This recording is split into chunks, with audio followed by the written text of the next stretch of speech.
Hi and welcome back. In this video we're going to make our first simple but playable game. It's going to take a bit more time than usual, specifically twice as much, meaning we have a lot to do, so let's get right to it. On the screen is the program we created in the previous video. If you saved it last time, you can load it. If you didn't save it, pause the video and create it now. In the previous video, I mentioned that there are still some issues with how our character moves across the screen, and here's what I was talking about. While our cute beetle now moves more smoothly, it feels as if it's flying, not walking. I mean, it obviously doesn't have wings to fly, but it does have legs to walk. Or am I being too particular now? Even if I am, let's have flying characters fly and walking characters walk anyway. Let me show you what I mean. If you click the New Sprite button here, and hover your mouse over this one that says bear walking, you will see the bear walk. Our beetle, just like the bear, has legs, but they don't move when the beetle moves. Not sure about you, but to me, it's downright unfair, so let's fix this, shall we? First, let's add this walking bear to a program by clicking on it. Now, we already have a program that makes a character move to the other side of the screen, so let's try to reuse it. To do that, select the beetle to see the code that belongs to it. Now click on the program and drag it to the bear sprite, like this. This will create a copy of the code and add it to the bear character. Now it's time we say goodbye to the beetle. We only needed it as a code donor, no matter how cruel that may sound. Let's delete the beetle by clicking the trash bin button in the top right corner of the sprite. Let's now move the bear to the bottom left corner of the screen and click the green flag button to see the bear do a weird thing. To figure out what happened, let's click the green flag button again to have the bear move back to the bottom left corner and detach the turn part of the code. If we now click the green flag button again, we will see the frontal half of the bear disappear off screen. Any ideas why this happened? This happened because we had the bear move 400 steps, which appears to be too much for it. It worked fine with a beetle because the sprite of the beetle we used was smaller than the bear's. If we shrink the bear to, say, 50, like this, only his head will go off screen. So to have the whole bear on the screen, we can further shrink it to, say, 40, but there is also another way to do that. Let's keep the size of the bear at 50 and have it move fewer steps. 360 instead of 400 should be fine. To have our bear move 360 steps instead of 400 steps, we can either reduce the number of repeats from 10 to 9, or the number of steps per each repeat from 40 to 36. Let's do the latter, reduce the number of steps per iteration to 36. And now the bear stops before it goes off the screen. Now it's time to make this lazy bear walk instead of gliding to the other side of the screen. If you open the Costumes tab, you will see here on the left that this bear has 8 costumes. A costume in Scratch is basically a variation of a sprite. In other words, we have 8 different variations or shapes of the same bear. How do we utilize this? Remember what we talked about in the previous video. If you have 2 images of the same object that are slightly different, and you alternate between the images at a certain frame rate, the alternation will appear smooth. In other words, we need to have the bear change costumes as it moves to the other side of the screen, which will look as if it's actually walking. To change costumes in code, we can use one of the 2 purple blocks, switch costume to and next costume. We will use the next costume block to have the bear change the first costume to the second, then to the third, and so on. Let's drag the block to our program. If you click the block, you will see the bear move its legs as if it's walking in 0G, meaning while its legs are moving, the bear itself isn't, which is kind of cruel.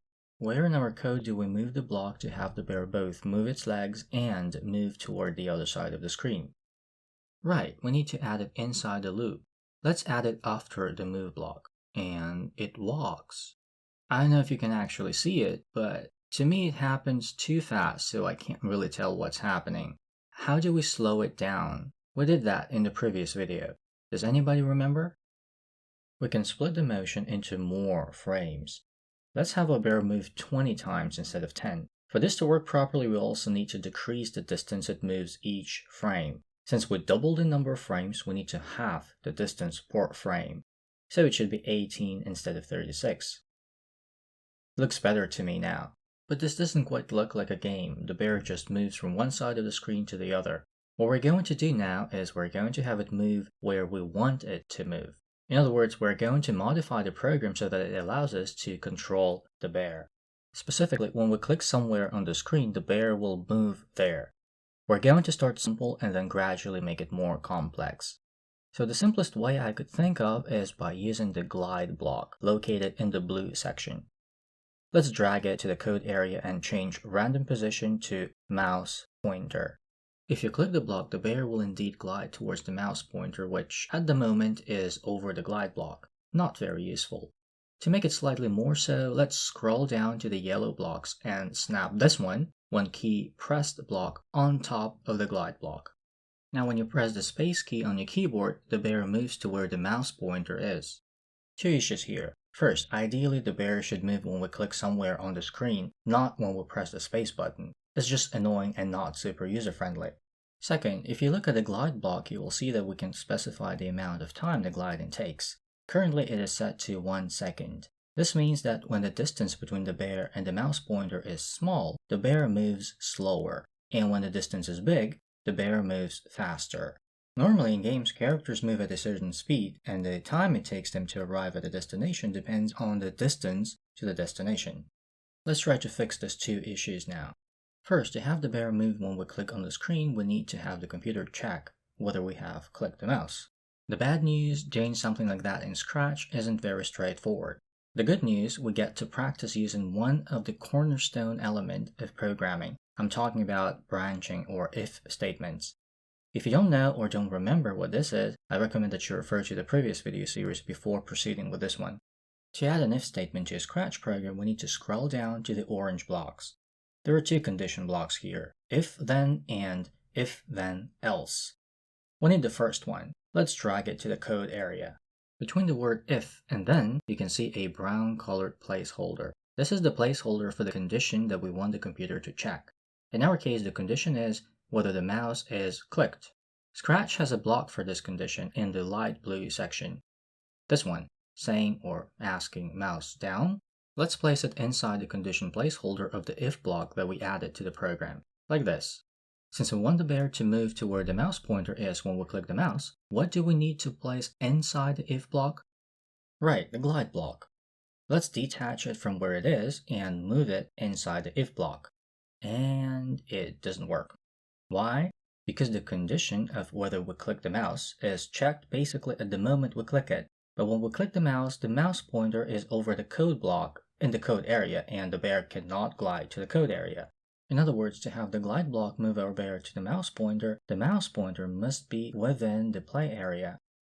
But it still doesn't work if we first start the code segment, then move the mouse pointer to the play area and click there. Why?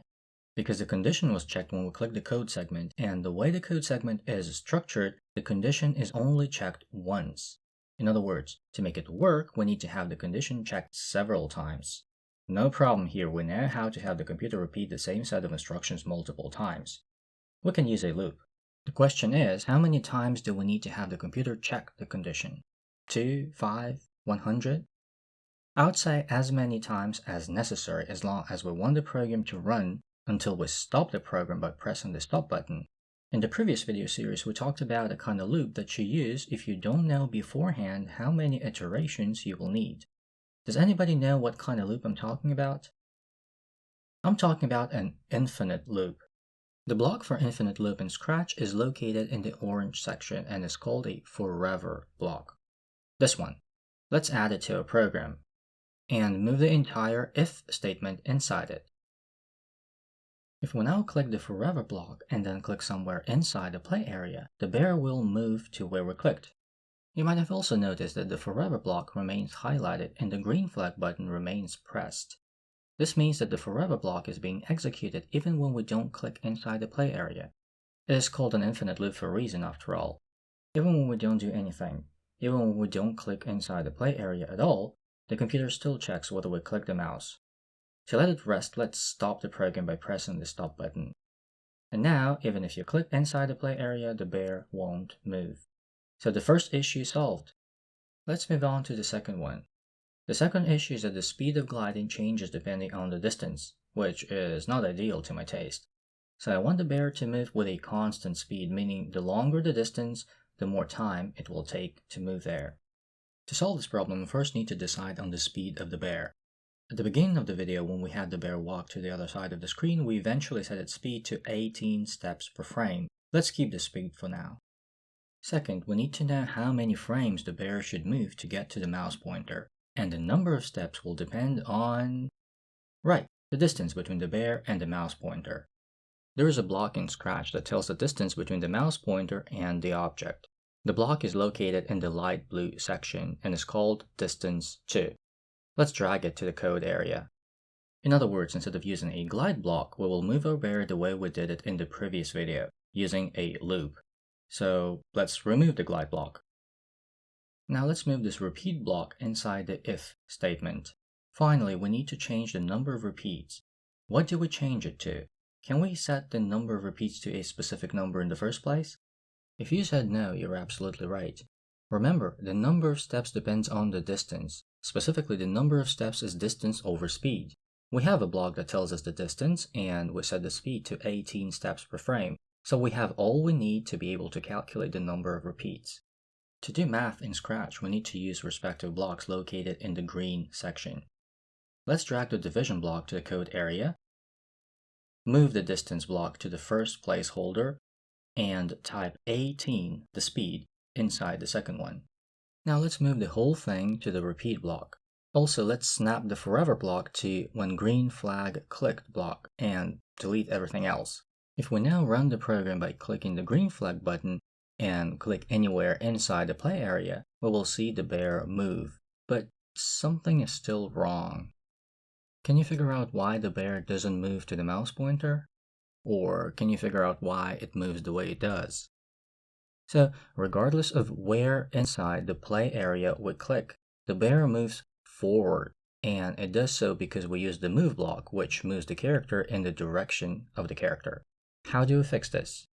To fix this, we need to make sure the character faces the mouse pointer before it starts moving. Ideally, we should have the character change its direction when we click inside the play area, but doing that would require some annoying math, including trigonometry, which we are not going to do, at least not in this video. Instead, we will use a block that changes the character's direction every time we move the mouse. A bit redundant, but saves us some work. The block I'm talking about is in the blue section and is called point towards. Now, where in code do we place it? We could place it inside the if block, like this. But this makes the bear change its direction in one frame, so the rotation looks too jerky. We can also move this block outside the if statement and place it on top of the if block. Now the bear rotates as we move the mouse around. I personally prefer it this way. Some of you might have noticed that in some cases the bear changes its rotation abruptly when it stops. You might have also noticed that it stops when the center of its sprite, not the front, reaches the pointer. The former happens because of the latter, and the latter happens because the distance block measures the distance starting at the center of the sprite. If you want the bear to stop when its face reaches the mouse pointer, and I personally do want that, we need to modify the distance. Specifically, we need to reduce it. By how much? By the size of the sprite. What block do we need to use if we want to subtract a number from another number? Similarly to division, we can use the subtraction block located in the green section. So we are subtracting from distance, which should go to the first placeholder. Now the size of a sprite is 50, so in the second placeholder we can just type 50, or we can use the size block located in the purple section. And now the bear stops sort of before the mouse pointer. So we have a bear moving on the screen where we tell it to move. Let's now give it a bit greater a purpose. Let's have a bear collect something. To do that, we need a new object. How about this apple? Let's have our bear collect apples. First of all, to make it look like the bear collects apples, we need to have the bear touch an apple. And when it does, the apple must disappear. Let's do this now. Please make sure you're working with the code for the apple, not the bear. Does anybody remember how to do that? Right, you need to make sure the icon in the top right corner of the code area is the icon of the apple, not the bear. Now, how do we make anything disappear from the screen? I showed you one way to do that in one of the previous videos. We can toggle the apple's show property off by pressing this button. And if we click the button to the left, the apple will appear on the screen again. You can do the same in code by using a certain block. Now, I'd like you to pause the video and try to find the block that makes the sprite of a character disappear from the screen. Alright, so we need the hide block located in the purple section. Now, when do we want the apple to disappear? When the bear touches it, or when the apple touches the bear? Please pause the video and try to find a block that can do something like that. This one isn't as straightforward as the hide block, so if you haven't found it, it's not a reason to feel bad about yourself. Let's scroll down to the light blue section. The block we need is the very first one in the section, the touching block. Let's drag it to the code area. The block says touching mouse pointer, and this is not what we need. We needed to check whether the apple is touching what? Right, the bear. So let's change mouse pointer to bear walking, the name of our bear. Can you guess where this touching block should go by the shape of the block?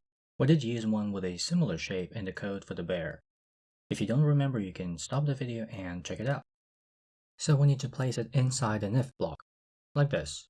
And we want the apple to hide when it's touching the bear, so we place the hide block inside the if block. If you run the program now and have the bear walk through the apple, nothing will happen. The apple doesn't disappear, and it doesn't disappear for the same reason the bear didn't move a mouse click at first. Do you remember how we solved that issue? We placed the if block inside a forever block. Let's do the same here. Let's also add a when green flag clicked block. Also, we need to make sure the bear and the apple do not touch each other. And now, if you run the program and have the bear walk through the apple will disappear. Cool. Now, if we end the game when the apple disappears, it will be too boring a game, so let's have the apple reappear elsewhere after being collected by the bear. Specifically, let's have the apple reappear at a random spot. We can do that by adding a single block to our code. Go ahead and try to find that block. We need a blue block called go to random position. Where in code do we add it?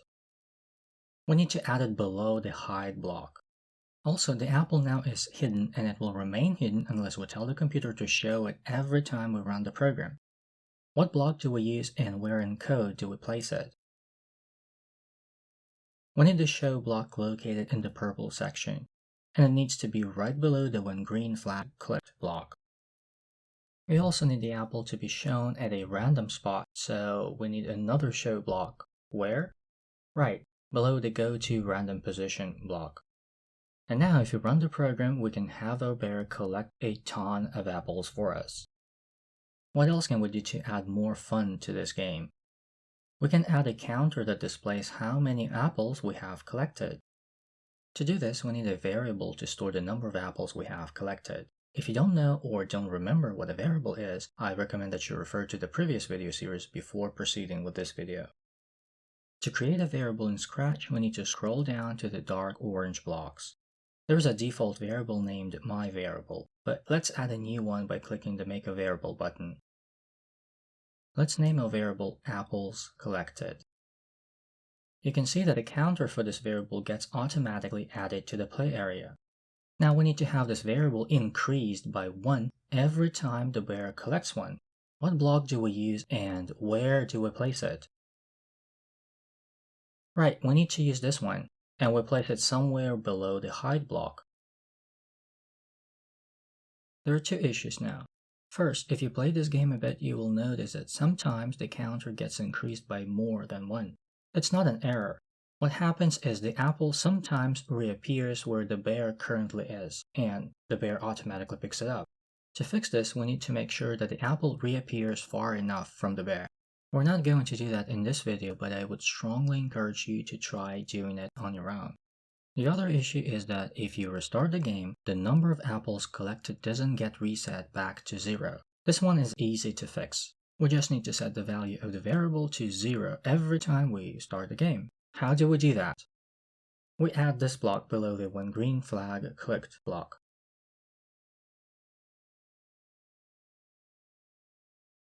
And now it looks like a simple but playable game.